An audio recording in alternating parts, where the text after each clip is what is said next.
Hey listeners, those of us here at Mormon Expositor have decided that we need to better interface with our listeners, so we have started a new Facebook group. We'll be pimping our newest episodes, fostering discussion related to our current episodes, and initiating open brainstorm sessions for future episodes.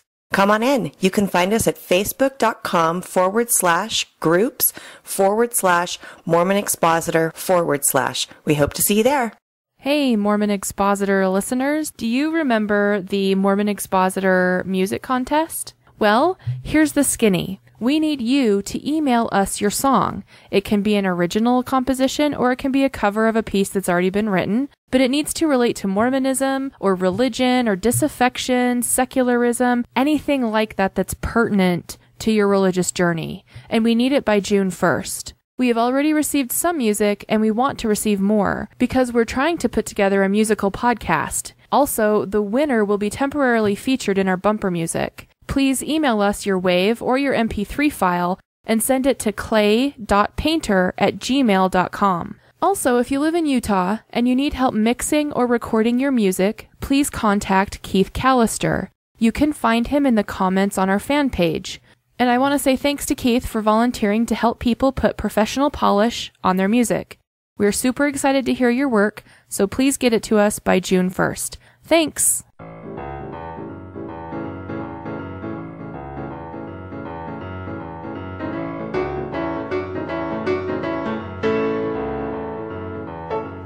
How firm a foundation,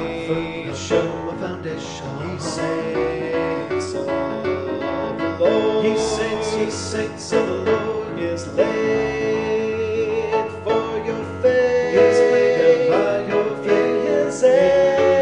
His excellent word. Okay, welcome to another edition of the Mormon Expositor podcast. This is actually part 2 of our Mark Hofmann episode, our Who is Mark Hofmann. I guess it's a series now, since it's more than one episode. If we wrap it up tonight, fine. If not, we'll go into 3 episodes. You know, the trilogy we might need to do. But let me first introduce the panelists tonight, the same group from last episode. I'm Troy Olson hosting tonight, and also tonight we have Amy. Hello, Amy. Hello. And Clay. Hi. So you guys ready to get back into it with the Hofmann stuff? Absolutely. Let's bring it. Okay. Well, just as a brief refresher on where we are, we left off the last we saw our buddy Hofmann. He was selling the church a forged Joseph Smith III blessing. Actually, I guess that went to the reorganized church, and also selling them a letter that was supposed to be from Thomas Bullock that would lend credibility to the Joseph Smith III blessing and show that Brigham Young had tried to suppress that blessing is where we're going to start. But before we do that, we need to do a couple of things related to the last episode. First, we need to offer up a correction from the last episode, kind of like in the newspapers when you see a correction. This is the same thing. The last time we said, and it was mostly me who made this claim, and I was wrong, that gold Book of Mormon that the church used to have and the missionaries used to hand out, it was not actual gold, but it was a gold colored cover, and then it had characters on it that were supposed to be from the gold plates. I said that was based on the Anthon transcript that was the forgery that was sold to the church and that we discussed last time. Someone in the Facebook group of the Mormon Expression VIP Lounge, and that group's anonymous, so I don't think I'm going to name that person, but they correctly pointed out that that edition, the Gold Book of Mormon, was actually based on a document that the reorganized church has in its possession. It was not based on the Anthon transcript forgery.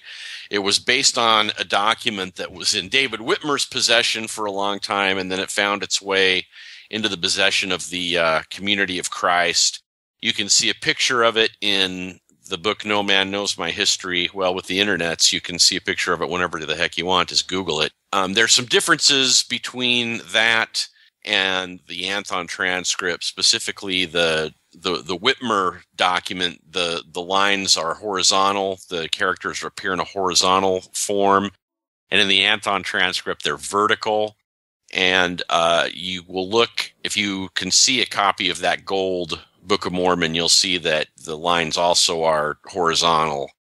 So I apologize for the false assertion that I made last time, and thanks for the correction. I think Amy had a couple things she wanted to mention from the last episode. Well, for those of you that listened to the last episode, you will know that I sent a shout out, a request for one of our listeners to send me a copy, if they had an extra one sitting on their shelf, to send me a copy of the gold cover Book of Mormon. And lo and behold, out of the heavens, even the very UPS man, I received a package from one of our listeners, Jonathan Lindbergh, woot woot, and I own the very book now because he sent it to me. So I want to give him a sincere thank you, a warm hug, and I appreciate that. It's awesome. It's awesome to have on my bookshelf, and you were very generous to do so. So thank you, Jonathan Lindbergh, for that. I really appreciate it. Windows of heaven, you must be paying your tithing, Amy. I am not, and that is very confusing, isn't it? Yeah, absolutely. Now, I wonder if you can still get those at the DI, or as my mother-in-law calls it, they don't. The D&I. We call it the die, and no, you cannot. It's on one of those kill lists where there's certain books that are on the do not disperse list, the do not read list, and if they come in, they are to be shredded. They are anti-correlated, and you will not find that at a copy. You will not find that on the shelves at DI. Well, that's a healthy procedure that they have. Yeah. It's very 1984. Oh. Very. I actually never knew that. They really do have those lists, Amy. I have been told by someone whom I trust. I just think to myself of, gosh, what can I do to get on at the DI so that I can be in the receiving end of all of their new shipments, so that I can dig through their books and steal them and take them so that they don't get shredded. Oh my gosh. Can you imagine? No, it's an interesting development. I didn't know that. Yeah. Well, let's jump right back into the story here, because that's why you've all tuned in to this fine episode. The next thing that we wanted to talk about was this guy. Well, he's still alive as far as I know. His name is Brent Ashworth. He was a regular customer of Mark Hofmann. And Amy, you want to talk about old Brent Ashworth and how he plays into this story? Sure. Brent Ashworth was a private collector, and maybe he still is, I don't know. But he had a vast collection of American historical documents, some of which he ended up trading to Hofmann in exchange for Hofmann forgeries. But he was also a large collector of LDS documents. And according to the records, Brent Ashworth purchased 48 documents from Hofmann, ranging from values of $20,000 to over $60,000 and possibly more. Documents in general, but specifically related to Hofmann, were often bought by private collectors and then gifted to the LDS Church in order for there to be kind of a buffer and a protection so that the church didn't actually need to use its own funds to procure these items, and then also had a little bit of plausible deniability that they didn't maybe know what was in the document, or they didn't know how the document came to be. And so Brent Ashworth was one of these types that would buy documents and then gift them to the church. And I think it's safe to say that they were gifted to the LDS Church in an effort to secure favor. It was kind of a popularity club. I can't think of a better way to do it, but people wanted to be in the good graces of the church, and the higher up those good graces go, the higher up your connections and your reputation. And if you're in the business world and you can have this professional relationship of exchanging and gifting things to the church, it looks better for everybody. So Mr. Ashworth, Brother Ashworth, was one of these people. However, he only collected items that were faith promoting. He worked pretty hard at that, and he had his own criteria for items that he would or would not buy. Let's see. He bought a Martin Harris letter from Hofmann in trade for almost $28,000 worth of historical documents. I think there was like an Abraham Lincoln letter or something along those lines. Thomas Jefferson. I mean, true historical documents that he purchased, that he traded to Hofmann for this Martin Harris letter. And it recounts a prayer that Harris made pleading with God to let him see the plates. And in the letter it states that an angel appeared to him, showing him the gold plates and the Urim and Thummim, and that he heard the voice of God. Ashworth waited to announce his Hofmann discovery until General Conference that year. And when that happened to be the year that the official title of the Book of Mormon was changed to include Another Testament of Jesus Christ. Prior to that, it was just the Book of Mormon. And then the year that they changed that also corresponded with the year that Ashworth revealed this letter that he had bought from Hofmann stating that, or begging him to see the golden plates. Ashworth also purchased a letter supposedly from Lucy Mack Smith. And I think we mentioned this in episode 1, that this letter described some of the material that was in the missing 116 pages, the first 116 pages. This document would have been the first of any kind from one person relaying church history to another person. So it was very important in the scheme of church history and also documents and letters and forgeries, etc.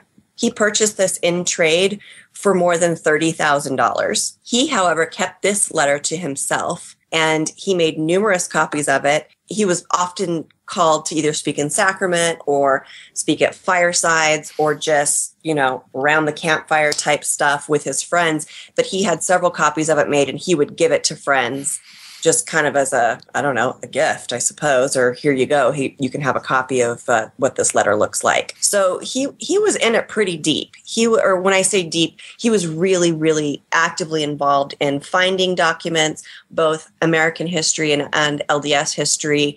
He obviously had a lot of money to spend on these items because he spent it freely.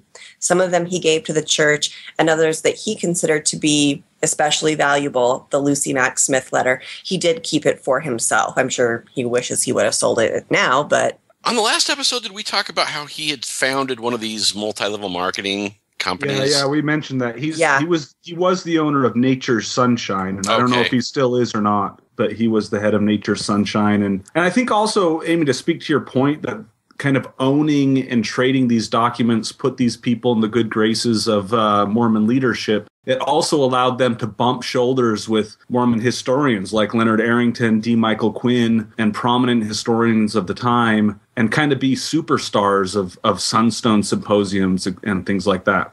Oh, absolutely. Absolutely. I didn't realize this until just the other day, actually, that back during this time period, the 80s, 70s, Stakes and Wards actually used to pay people to come and do firesides. I actually had dinner with my mission president, who's on another mission in the mission I live in now, and we had dinner with them a couple of weekends ago, and we were talking about a certain guy that I saw when I was a youth, who's now serving as a mission president somewhere, and he used to go around and give firesides about the evils of rock music. And I guess, my mission president was telling us that, there was like a whole cottage industry out there with people going around, actually making money for giving these youth firesides or all kinds of firesides.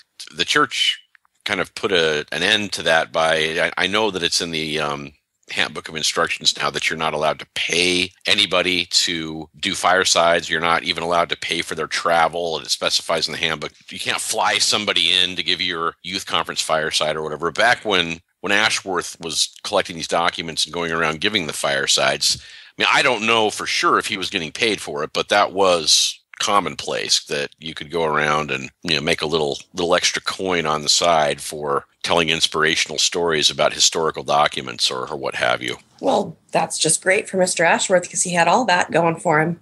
Yeah, until it turned out, like you said, that all that stuff was bummer for him. Yeah. Well, and like you already said, that he had traded a good portion of his authentic collection in payment for forged documents. Yeah, that he definitely didn't come out on the... He didn't come out smelling like a rose? No. Well, I don't think anybody blamed him for anything, but he was definitely taken for a ride. His personal collection took a major hit. Does anyone know? But he did come out alive. We should say that is true. He came up smelling like a daisy then. Yeah, living. So does anyone know that did Hofmann use those documents to satisfy buyers that were waiting for things that he was forging? Did he sell them for money? Whatever happened to those documents? That's a good question. When I was reading, Salamander, I kept having this nagging thought, like, how would someone make a flow chart of all these transactions? And I just got lost in the mess of it because you didn't know if he was using these documents to make other documents. He would use some of the documents to pay for other documents. I mean, Troy, I'm sure you can speak better about this, but I was just, by the end of the book, I was utterly befuddled about what was going on financially and just the incredible mess that was going on with this kind of shuffling around. I agree. It was incredibly convoluted because really, at the end of the day, we only have Hofmann's confession plus the investigative work and some of the other, basically the investigation itself to try and piece this story together. It's probably likely that we'll really never know exactly what happened to all this stuff. Or like I said last time, I mentioned that he was, he's making a lot of money off of these deals, but it turned out, and we'll get to this a little later, that he was spending more money than he was bringing in and got in over his head. And it ended up that he, out of an act of desperation, decided he was going to blow some people up. But yeah, I know that he kept some of these documents for himself and that he was using some of them to buy rare books. He was building a collection of kind of famous first edition books for his wife. That was one of the things that I either read in the Salamander book or in some other. Yeah, and wasn't it like first edition children books or something like that? Yeah, that's right. Yeah. Weird.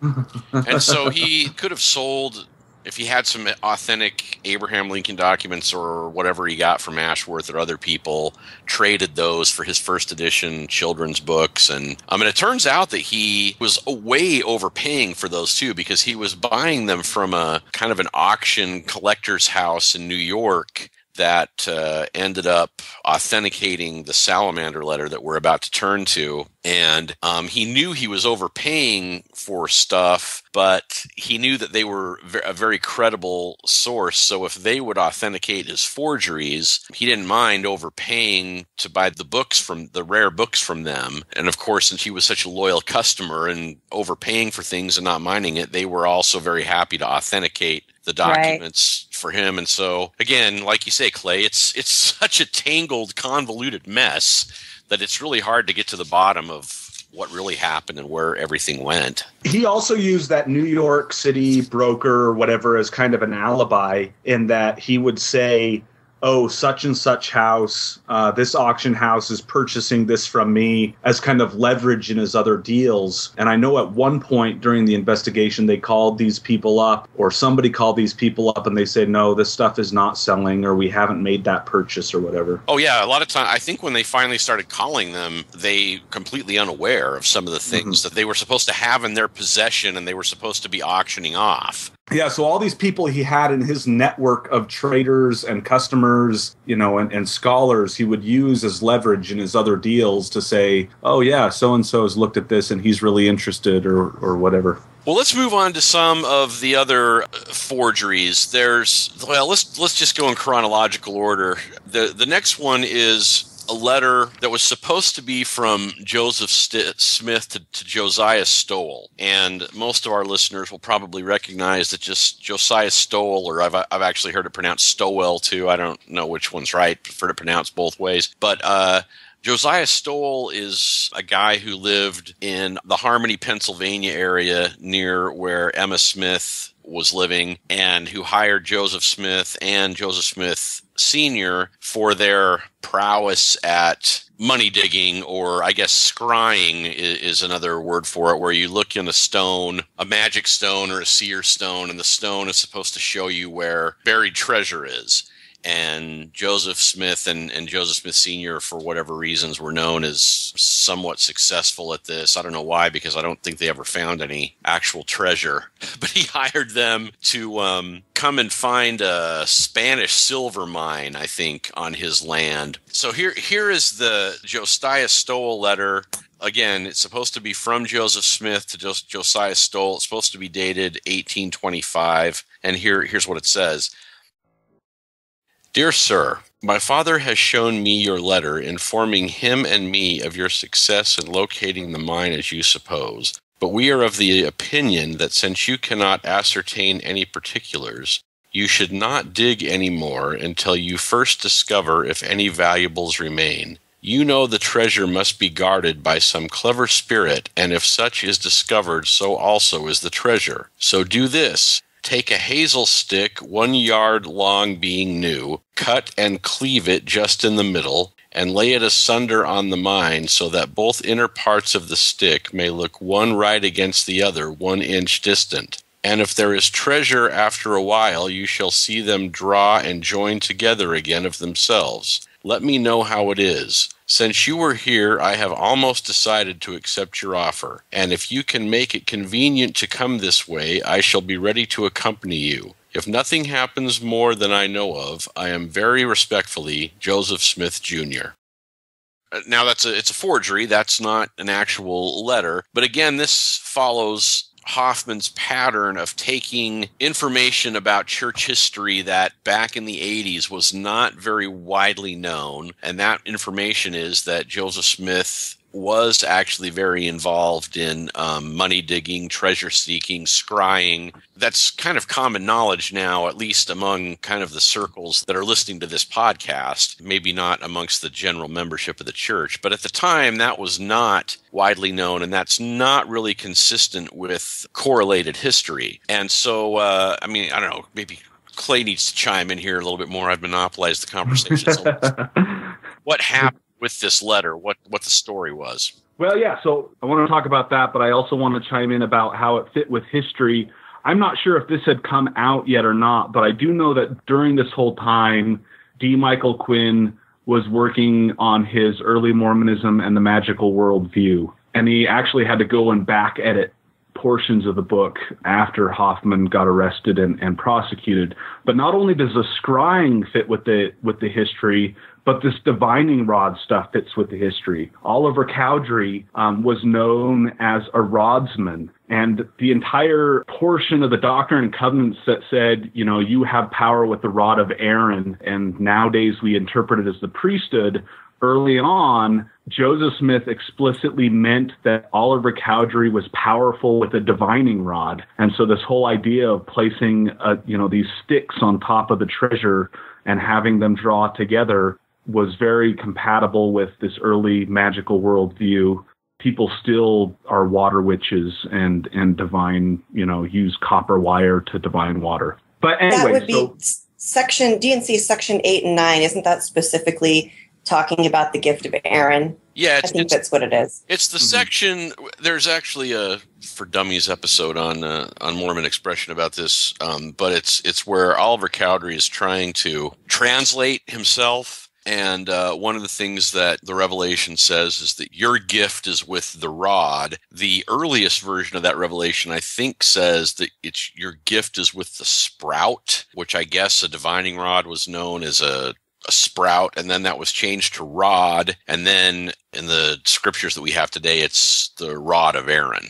But anyway, so he took this Josiah Stowell letter. Hofmann set up a meeting with Gordon B. Hinckley. Gordon Hinckley tended to be kind of his go-to man in negotiating a lot of these transactions until later on. He pitched him the sale, like, hey, I've got this letter. It talks about this crazy folk magic and divining early on in Mormonism. Would you like it? And they cut a deal for $15,000. He told him to come back in a week, so Hofmann did. He got the $15,000 in cash, and according to accounts, Hinckley put it aside and said, well, this letter will never reach the light of day, that this was going to be kind of scuttled away into the safes and archives of the Mormon Church. This was kind of a secret and not well-known transaction within the whole story of things, if I'm not mistaken. A couple things I want to say. Wasn't as well known as the Salamander Letter that we're going to talk about next, or probably even,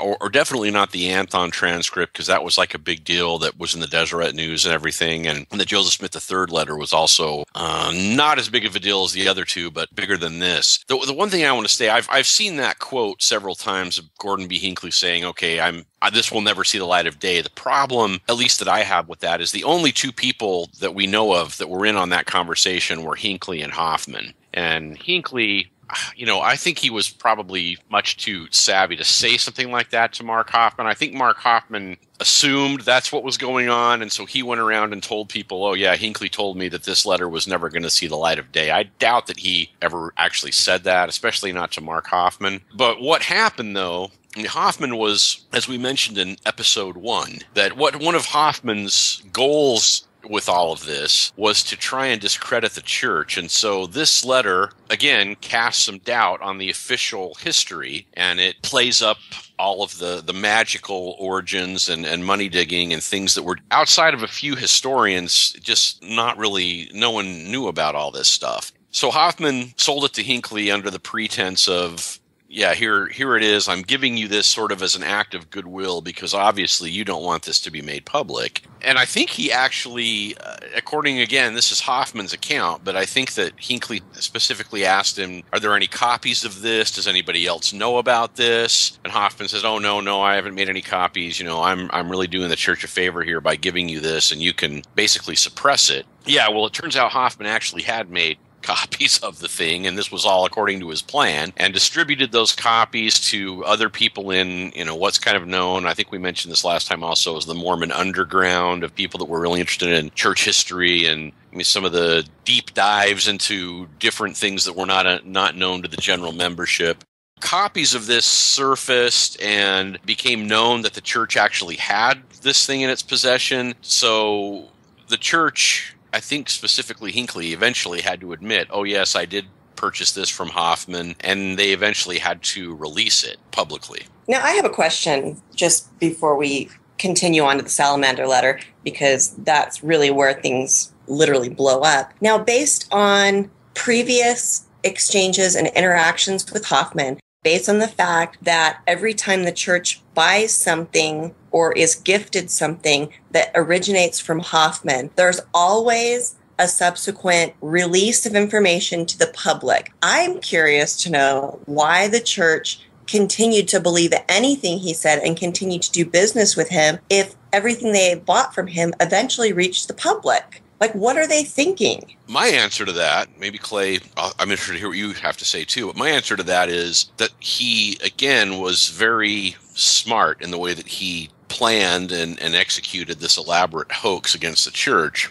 in that the early documents that he gave the church were all faith-promoting. And then he comes through with this bombshell discovery of the Anthon transcript. So at the time, of course, everybody still believes this is authentic, and it's probably, if authentic, probably the most significant document that's ever been found with respect to church history. And so they completely trust this guy. And I think it's human nature. Once you buy into someone and they have your trust, you are always giving them the benefit of the doubt. And it takes a lot. It either takes some real big mess up by the person or several, repeated mess ups before you lose that trust. That's just my thought, that, that the church kind of just fell into exactly as Hofmann had foreseen. Yeah, I would agree with that. I've thought similar things, Amy, especially what made me think that is when Hofmann first started dealing in his documents, he made up like a flyer that said, hey, I've got a lot of documents, but I also have a lot of access to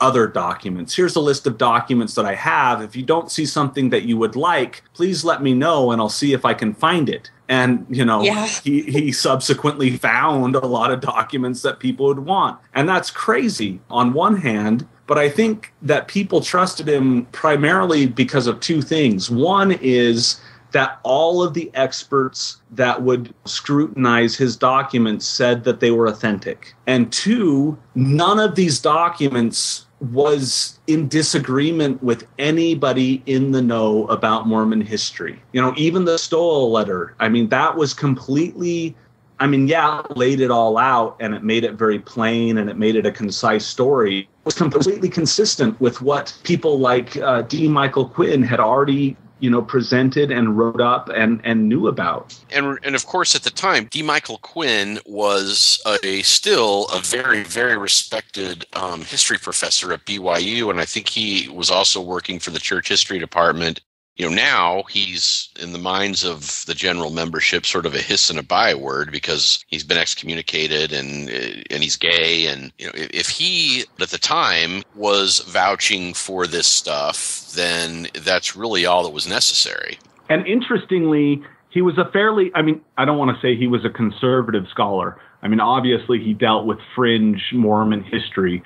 But he, within what you're talking about, the Mormon underground, of these documents circulating on Xerox pages, there were certain instances, and I don't remember the specifics, that D. Michael Quinn, he refused to look at the document until the church released it. He said, no, I'll wait about it. I'll wait until the actual release comes out. I don't want to be digging around in documents that aren't officially recognized or whatever. He was really on the up and up on things. Right. I think that might be the Salamander Letter that you're referring to. So are we ready to move to the Salamander Letter? I think so. Okay, so now I think the most famous forgery of Hofmann's career happens. This showed up in 1984. Now, before we read what the text of the letter says, Hofmann, I guess, was starting to think any kind of thinking person might start to get suspicious that I'm like the only guy in the world who can come up with all of these documents. So he got this associate of his or partner of his named Lynn Jacobs, who was he was like a PhD student at Columbia or Yale or somewhere, to say that he bought it, a rare book, and this was in it. Of course, that wasn't true because it came out of Hofmann's basement. But there's some mystery about where this Salamander Letter even came from. And again, by this time, Hofmann had so much credibility with the church and the historians and all the experts that they basically just kind of quit questioning where he was getting stuff. Oh, it's from Hofmann. He's the guy, so it must be authentic. But let's read the text of this thing so we can talk about why it's important and why it had the impact that it did. Now, this is a little longer than the Stowell letter, and of course, these letters, as they were produced in the style of kind of an uneducated farmer writing in the 19th century with no punctuation, no grammar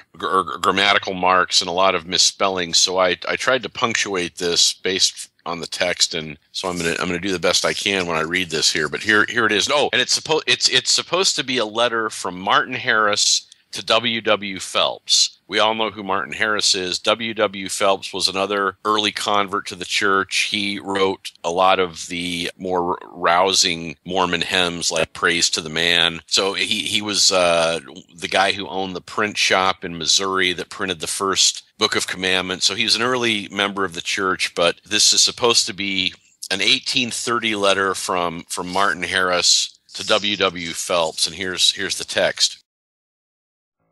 Palmyra, October 23rd, 1830. Dear Sir, your letter of yesterday is received, and I hasten to answer as fully as I can. Joseph Smith, Jr. first come to my notice in the year 1824. In the summer of that year, I contracted with his father to build a fence on my property. In the course of that work, I approached Joseph and asked how it is in a half day you put up what requires your father and two brothers a full day working together. He says, I have not been without assistance, but cannot say more, only you better find out. The next day I take the older Smith by the arm, and he says Joseph can see anything he wishes by looking at a stone. Joseph often sees spirits here with great kettles of coin money. It was spirits who brought up rock because Joseph made no attempt on their money. I later dream I converse with spirits, which let me count their money. When I awake, I have in my hand a dollar coin, which I take for a sign. Joseph describes what I seen in every particular. Says he, the spirits are grieved, so I threw back the dollar. In the fall of the year 1827, I hear Joseph found a gold Bible. I take Joseph aside, and he says it is true. I found it 4 years ago with my stone, but only just got it because of the enchantment. The old spirit come to me 3 times in the same dream and says, dig up the gold.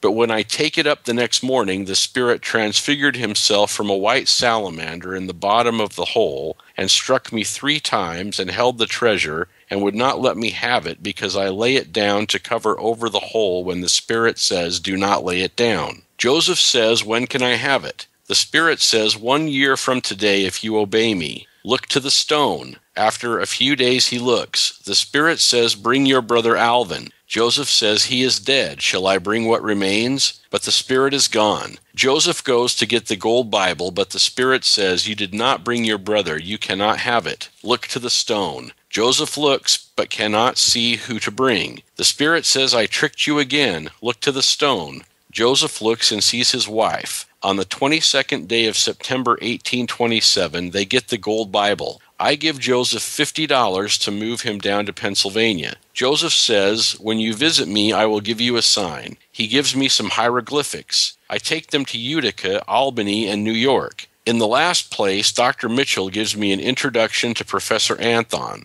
Says he, they are shorthand Egyptian, the same what was used in ancient times. Bring me the old book, and I will translate. Says I, it is made of precious gold and is sealed from view. Says he, I cannot read a sealed book. Joseph found some giant silver spectacles with the plates. He puts them in an old hat and in darkness reads the words, and in this way it is all translated and written down. About the middle of June 1829, Joseph takes me together with Oliver Cowdery and David Whitmer to have a view of the plates. Our names are appended to the Book of Mormon, which I had printed with my own money. Space and time both prevent me from writing more at present. If there is anything further you wish to inquire, I shall attend to it. Yours respectfully, Martin Harris. Whew. Okay, so that's the Salamander Letter, or the text of the Salamander Letter. You can read that online, and I guess we'll probably put a link up to the text on our website, because again, it's a little hard to read because of the lack of punctuation and grammatical marks and such. So Amy, what is some of the fallout of this Salamander Letter surfacing? Well, it contradicts official LDS doctrine that the angel Moroni is who gave the plates to Joseph Smith. That in and of itself is a major, major problem. And it also, once again, corroborates that Joseph Smith was involved in money digging and was using folk magic, which is a no-no because it's not from the Lord. Now, my biological father, I was raised by my stepdad, so anytime I'm on the podcast and I talk about my dad, I'm usually talking about my stepdad. My biological father, he was heartbroken when the Salamander Letter turned out to be a forgery. He so wanted, and he's a member today. He's really, really uncorrelated and just kind of a bizarre believer in my opinion, but he is very much the kind of person that believes in these folk type magic occurrences. And he was really excited when the Salamander Letter came out. And for him, he's very much a D. Michael Quinn type, early Mormonism, the magic worldview. That is his Mormonism. This is what he loved about Mormonism, was the money digging, was the ritual of the night that apparently, or in some accounts, that he was given the plates that he and Emma go up on a certain night and they're riding a black horse and she's wearing black and he's wearing black. And, that's his it's on Mormonism. A certain night of an astrological significance and all that. Yes. So this was the most exciting discovery for him as a member. The whole idea of a white salamander and it's transforming himself. And then when it came out that it was all a forgery, he was just devastated because that is what he loves about Mormonism. And I don't think I chuckled about that, and I don't think it's funny. I just think it's not expected, Amy. And, you think about Leonard Arrington. He defended this letter vehemently. He fought tooth and nail to defend the authenticity of this letter. I guess what I'm trying to say is that your father isn't alone in Mormonism. This fit very well with many people about what they loved about Mormonism. Well, and it was always, for me, like, because my biological father did not raise me, I had no idea that there was even this side of Mormonism until I was out of the church for maybe 10 years. Mm-hmm. So it really helped me understand the differences between why my biological father believed in the church and was able to stay a member of the church and considered himself a Mormon. And then in contrast, my ultra-conservative TBM believing parents, temple-going, tithe-payer, garment-wearing, no swimming on Sunday, et cetera, type Mormons. And I would look at these two completely opposite believing standpoints, and I couldn't understand how they both claimed belief in the same organization. And it wasn't until I left the church and realized this whole other layer to Mormonism, but specifically early Mormonism and how the church has changed, that I saw where my biological father decided that he could fit in. There's Mormons that really cherish these early Mormon magic worldview beliefs, and then there's Mormons that know nothing about it. And then there's Mormons that claim it's anti-lies. But my biological father cleaves to these early Mormon magic worldview beliefs. Absolutely. A correlated Mormon reads the Salamander Letter and says that is batshit crazy. Right. Someone who has read early Mormonism and the magical worldview says, that sounds about, typical with what the Smiths believed in back then. Yeah, and it enriches their belief. It's something that makes it even more true. Yep. And I want to step back. I've mentioned in episode 1 again that I was in high school when all this happened. I can really remember all of the Salamander stuff coming out.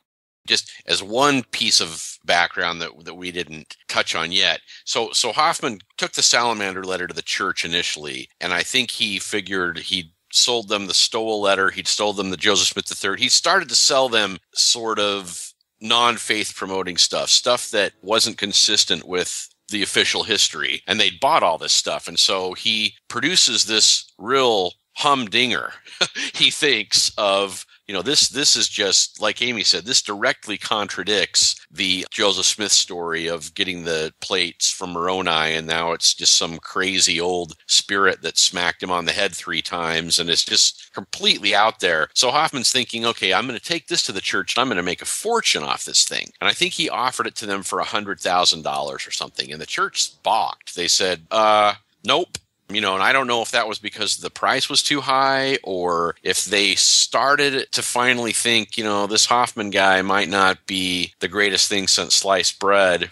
Well, just to back up a second, you mentioned Lynn Jacobs. Hofmann first sent Lynn Jacobs in to negotiate with Hinckley, and Hinckley was not having it. And then Jacobs, getting his panties in a wad, thought because he had, this great bargaining tool, thought he was going to strong-arm Hinckley, and was like, well, if you don't want it, I'm going to take it to Ashworth. And Hinckley was like, fine, take it to him. In fact, take it to him, and this meeting is over. And he basically kicked him out of his office.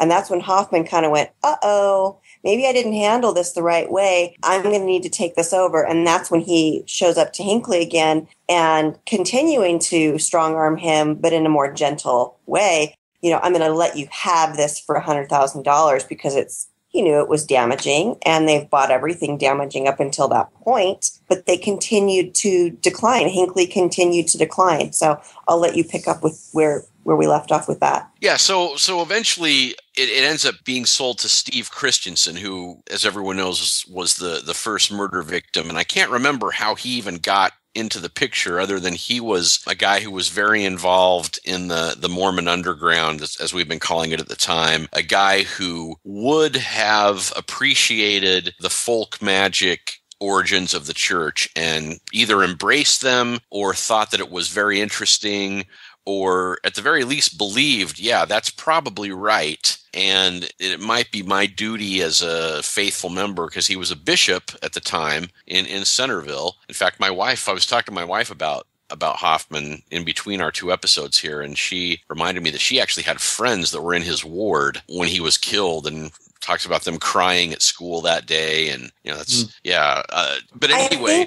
I think Christensen gets brought into this in that the church, I think there was some behind the scenes conversations where Hinckley was not comfortable because of the implications, not to mention the price, but more so the implications. The church kind of amongst themselves decided, we want this letter. We cannot have any connection in actually purchasing it. We need to find someone that has a good reputation in the Mormon community who we trust to buy this letter, hold on to it for a while, and then maybe with some pomp and circumstance, gift it to us. We want to put some space in between ourselves and this letter, but we need to find someone that we can trust who will purchase it and sit on it for a while. Hofmann was offering it for $100,000. Christensen actually ended up buying it for only $40,000. And then, of course, several months later, as he was sitting on it, the contents of the Salamander Letter, were leaked to press agencies, including Sunstone. But that's how Steve Christensen came into play, is that they felt like he was a really safe, somewhat benign person to come into ownership of this letter, hang on to it, and then gift it to the church. Yeah, and I think depending on which book you read, they all put their spin on who the instigator was in the transaction. I think that the Mormon Murders one, and I forget who the authors are, but they clearly say, okay, the church instigated this whole thing, and they contacted Christensen and, singled him out. And I think that Clay, you can correct me if I'm wrong, but I think the Salamander book's more of that Christensen himself was interested in doing this for the church's benefit, and he reached out to the church. I think that's why I said I wasn't clear on how he got involved, because I think there's different accounts depending on who you talk to. Do you remember, Clay, what the Salamander books? I'm not sure who initiated the trade, but the impression that I got from the book Salamander is not that Christensen was the lackey of the church, but that he was someone who actually struggled with knowing what the right thing to do was, that he, like many people can empathize with, that he loved the church, but at the same time he had deep residing doubts about how the church was handling history. And I could be wrong about that, but I don't know who initiated the trade. I would ask this question: how would he have known about the letter to become interested in it to buy it? Because it was months after Hofmann went to Hinckley. It was many months later before the contents were actually revealed. So, I'm just putting this out there. Are we then to think that Hofmann sat on the letter himself for several months also? I don't think that would be possible for him. He couldn't keep his mouth shut. Well, I know that Hofmann, like the Stowell letter, leaked the Salamander letter as well. Before Christensen bought it, he went to the Tanners. He Xeroxed it and leaked it to Mormon scholars as well, if I'm not mistaken. And so I think there was ruminations of the Salamander before the actual deal went down. Man, we need to reread these chapters. Yeah, it's this as we were talking about sort of in our little pre-recording talk, this story is just so convoluted. There's just such a complicated web that it's hard to keep everything straight. And even in just the couple weeks between our two recordings here, a lot of the stuff gets muddled in your mind. Let's focus or switch a little bit to kind of the reaction to the Salamander letter by different people, because this, I think, is just fascinating. Clay, you mentioned that he took it to the Tanners. Yeah, and not to try to sell it to them, but to just say, "Hey, Tanners, look at this." And tell us what their reaction was. Well, he would do that with multiple things. It wasn't a unique circumstance. I know that he took some coin to the Tanners that had one of these symbols that he later forged onto the Anthon transcript, and Sandra Tanner made a rubbing of it and things like that. But the Tanners essentially said they weren't interested in it. From my recollection, they said, hey, this is kind of interesting, but at the same time, the story is too complete. And I think that historians can empathize with this, that rarely do you get a document that lays things out so plainly. And you can see that within our conversations on a day-to-day basis. I talk to someone and I'm assuming that they're remembering things that I talked to them about a week ago. But this story is very linear and very narrative-like, and the Tanners didn't really like that much, if I recall correctly. They immediately said, this is a forgery, this is a fake, for those reasons. Like this, it's not that they didn't really like it, they just knew that it was... Yeah, when I say they didn't like it, they thought it was fishy, I guess is a better way to put it. Yeah, and I think this is just fascinating to me. I think the reason that they strongly suspected that this was a forgery is that if there's anybody who is intimately familiar with 19th century anti-Mormon literature, it would be the Tanners. Mm-hmm. And they read this thing and they said, wait a minute, this is straight out of E.D. Howe's Mormonism Unveiled. I guess there's an account. I have not read Mormonism Unveiled. I will, because Signature Books is actually putting out a critical edition of Mormonism Unveiled. Yeah, pretty cool. I saw it on their website the other day. So there you go. Free plug for Signature Books there. So we'll be reading it, and I'm kind of excited that they're going to be releasing that again in a critical edition with footnotes and commentary and such. So, but apparently in Mormonism Unveiled, there's stories that are very, very similar to this. That what Howe did was get gossip from Palmyra about the Smiths and stuff, and about Martin Harris and about all the early founders of the church. And there's apparently there was some story floating around out there. According to Martin Harris, Joseph Smith got the thing from a salamander, and the Tanners saw this and said, well, this can't be an authentic letter from Martin Harris. I don't think they thought that it was a forgery from the 80s, which it was. I think they thought that it was a 19th century, early 20th century forgery based on the accounts in Mormonism Unveiled. But because they were the few people in the Salt Lake Valley that actually know what anti-Mormon literature reads like and looks like, they're like, yeah, this is not real. And Hofmann was mad at him from the account in the Salamander book. Sandra Tanner says that he was, visibly shaken by their kind of dismissing it, and was actually kind of trying to sell it to him as like, oh, well, you of all people should be just overjoyed with this document. Why are you telling me this isn't real? And so they, like Clay said, they were not happy with it in the sense that they thought it was not real, and, they were not interested in publicizing it at all. And I think for people who hate the Tanners, that speaks to their credibility on some level. Oh, yeah. So that was one reaction. Another interesting reaction that's brought out in the Salamander book is I guess there was a lot of disagreement down at BYU over this. And interestingly, it was and I hope I get this right, but it's my understanding that the historians like D. Michael Quinn and Leonard Arrington were 100% in the corner of the Salamander Letter, mainly because the Salamander Letter supported, at the time, their kind of pet theory, especially Quinn's, that there was a lot more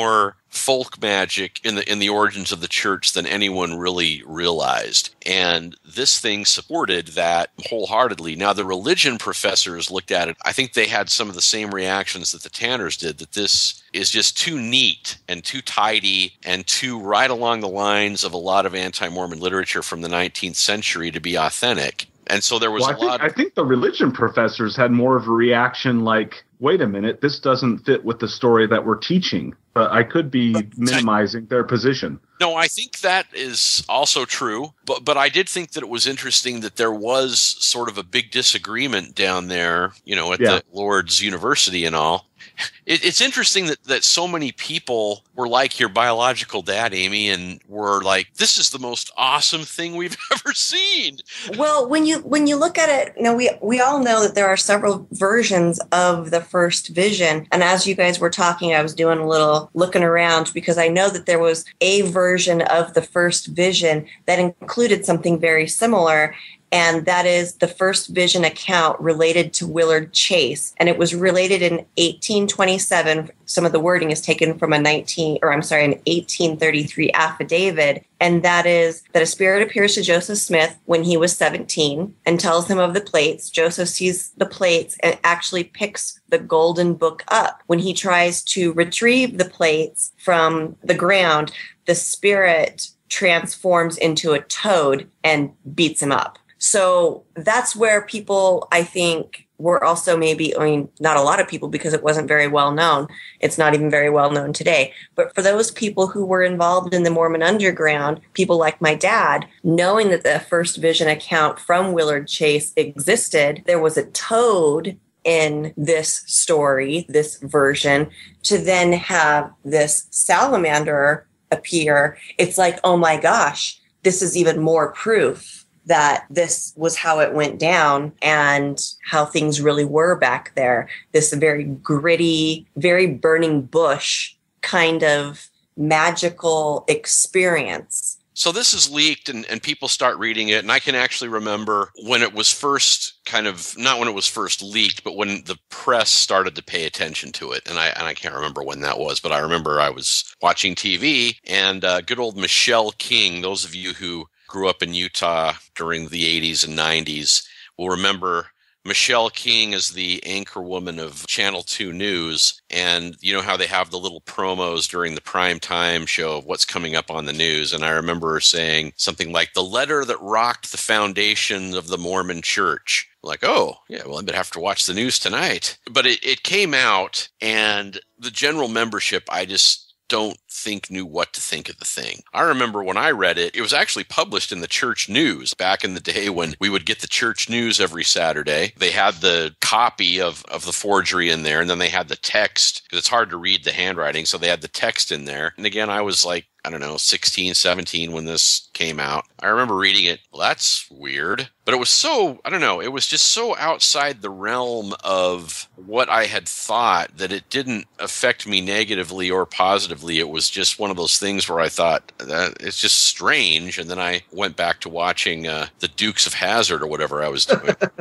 Nice. Well, and Dukes, Dukes, thinking of Dukes of Hazzard now, Oaks defends it publicly as well. You know, that's what I was just going to say. It. You can go ahead, Amy, if you want to talk about it. No, I was just going to say, let's get into what the Mormon authorities were saying about that. You go for it. Well, Oaks talks about it, and he defends it in saying that within Joseph Smith's full magic worldview, the salamander can be viewed as a magical creature that can be put in fire and not burned, and that could closely approximate what his experience with the angel Moroni was. And he tries to draw parallels between kind of the angel Moroni experience and this salamander symbolism within a folk magic view. And I think he was also using his lawyer skills, I think. From what I remember, he was also trying to explain, you have to remember that this letter, and again, everybody believes this is authentic, other than the Tanners and the religion professors at BYU. So church historians have authenticated this thing. There's no indication at this time this is a forgery. So everybody believes this is an authentic document. And so what Oaks is saying is you have to remember that this letter is not a first-hand account that Joseph Smith is giving. This is a second-hand account of Martin Harris telling W.W. Phelps what Joseph Smith told him over several occasions. And so it's legally it's hearsay.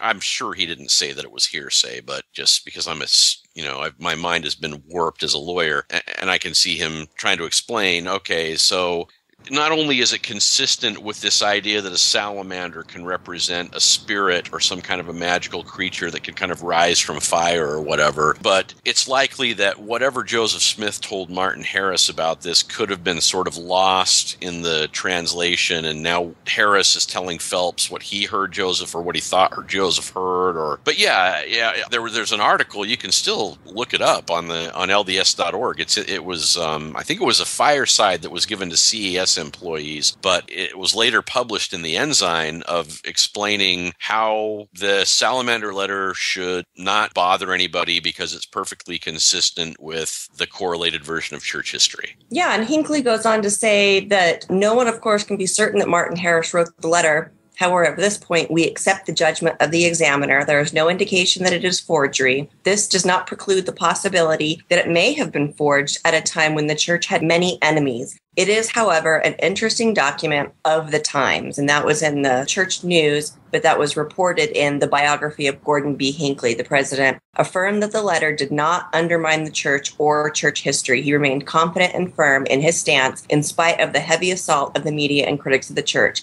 He said the church will weather every storm that beats against it. It will outlast every critic who rises to mock it.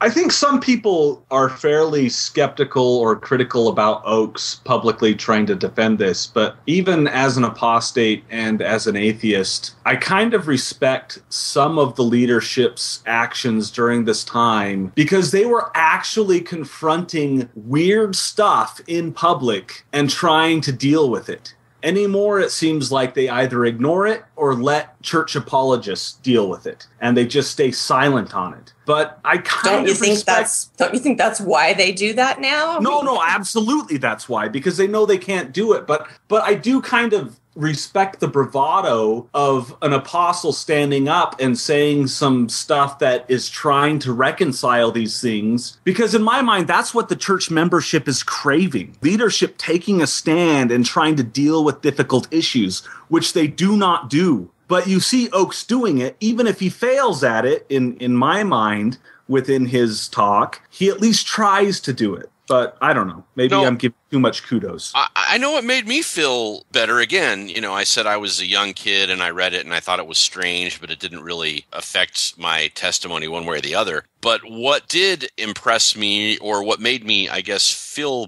better, is not so much Oakes' talk, because, shoot, at that age, there's no chance I'm reading anything in the Ensign anyway. But when it was in the church news itself, and I vividly remember, I can see sitting on our couch in the family room, reading the church news and looking at the Salamander Letter and reading the text and thinking, well, if the church is putting this in the church news and they're putting the text out for everybody to read, then there's nothing to worry about here. Even as a kid, I thought, oh, well, this explanation of how they could have called an angel a salamander back in olden times, it makes sense to me. I don't care. It's not the version of getting the gold plates that I remember hearing in church and seminary and such, but, cool with me. What do you think about that, Amy? No, I don't think that position is in contrast or is unexpected by someone who's in high school and still watching Dukes of Hazzard, or someone like my TBM parents that, hey, there's nothing to see here. It is exactly what the church says it is. If they say it's this, it's this. I don't need to worry about it. They told me that it doesn't undermine the church's historical significance of what's in the first vision. If they say it, it's true.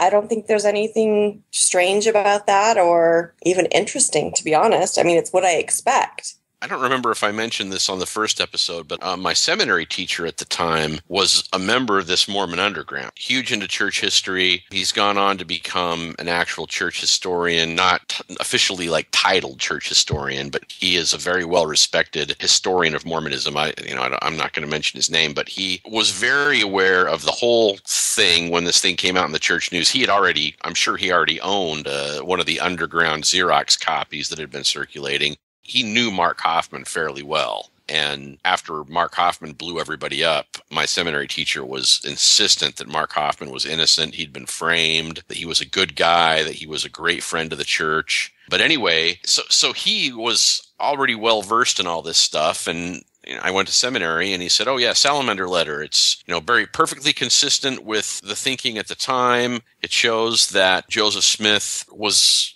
I can't remember how he put it, but essentially that magical thinking was not anything new to Smith or the Smith family or the people of that time period, and magical thinking was consistent with religion. No big deal.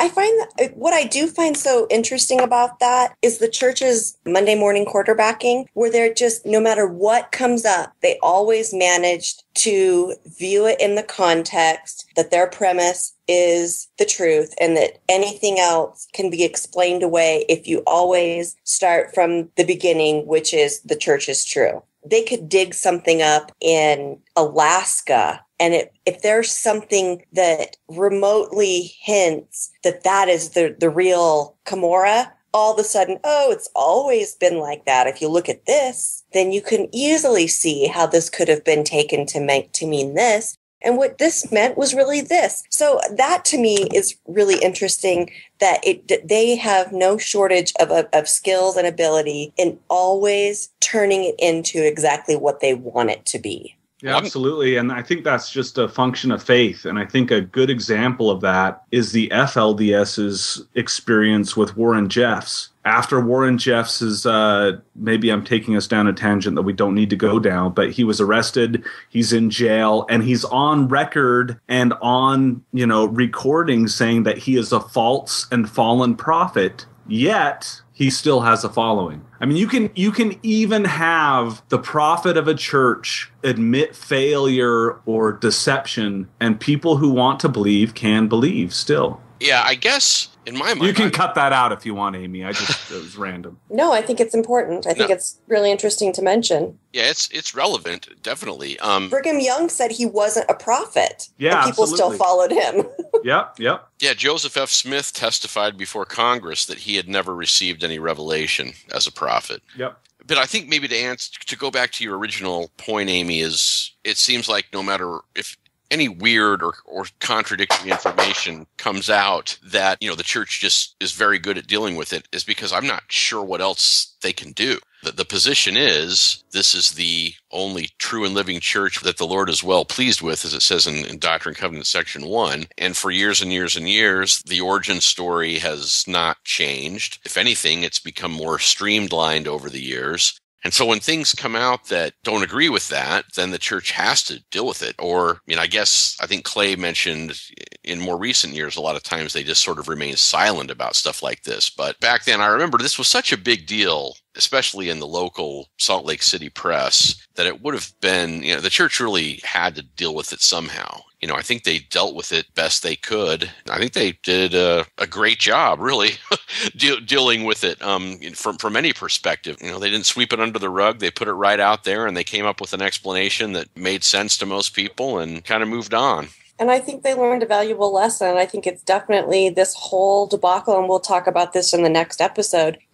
How did the Hofmann scandal affect how they do business today? It has significantly changed how they deal with the media, how they deal with the press, how they deal with discoveries, how the apologists explain things, what the church is willing to talk about through the apologists, what they are not willing to talk about. I think it's definitely changed everything about how the church interacts with media and its public face and what it allows itself to acknowledge and what it doesn't. Well, I think those are some great points that we should pick up on in episode 3, and we are going to go 3 episodes and no more, folks. We promise we will end with episode 3, the Hofmann trilogy. Yeah, we won't be like George Lucas and then later sell the next 6 episodes to Disney.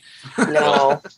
We'll end with 3. Just to kind of whet your appetite, we have to cover the mysterious McClellan collection. We have to cover the investigation of the murders, how they figured out that Hofmann was the culprit, how they figured out that he had forged all this stuff, why it was so difficult for them to figure that out, why it took so long. The church reacted to all this. Oh yeah, that's all a big part of the investigation was, the church's reaction to all this is definitely a point worth discussing. And then sort of implications, like Amy said, implications for the future at the time. How has this Hofmann affair affected the way the church does business and the way that they handle things like this? So, on behalf of Clay and Amy and the rest of us here at the Mormon Expositor, thank you very much for listening, and we will release part 3 as soon as we can. Good night, everybody. Good night. Can he say to you, he had set the foundation unto the same.